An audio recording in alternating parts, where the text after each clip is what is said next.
O dağ mənim bağımdır, öz dağıma gedirəm. O bağ mənim bağımdır, öz bağıma gedirəm.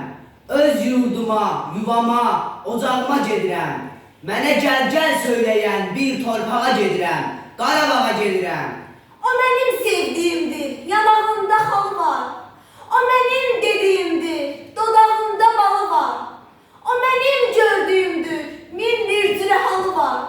Yanğımı söndürməyə o bulağa gedirəm, Qarabağa gedirəm. Şuşadan at sallayıb düz Ağdama gedirəm. Cıdırından baxanda Laçınımı görürəm. Hər yan vətən torpağı, mən hər yana gedirəm. O dövranı qayıdıb, mən o çağa gedirəm. Qarabağa gedirəm. Kılıncım qından çıxıb, qanbası qaldıraram. Düşməni şikəst edib, belini sındıraram. Yurduma göz dikərim, gözünü yandıraram. Sən də gəl qoşul mənə, gəl ayağa gedirəm, Qarabağa gedirəm.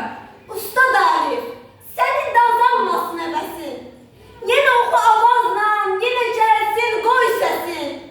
Qarabağ torpağında, Qarabağ şikəstəsin.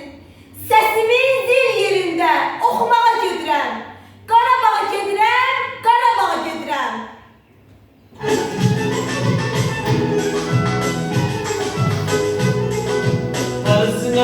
Əznəyəm Qarabağ, şək yaşırban Qarabağ, ay qadan yallar,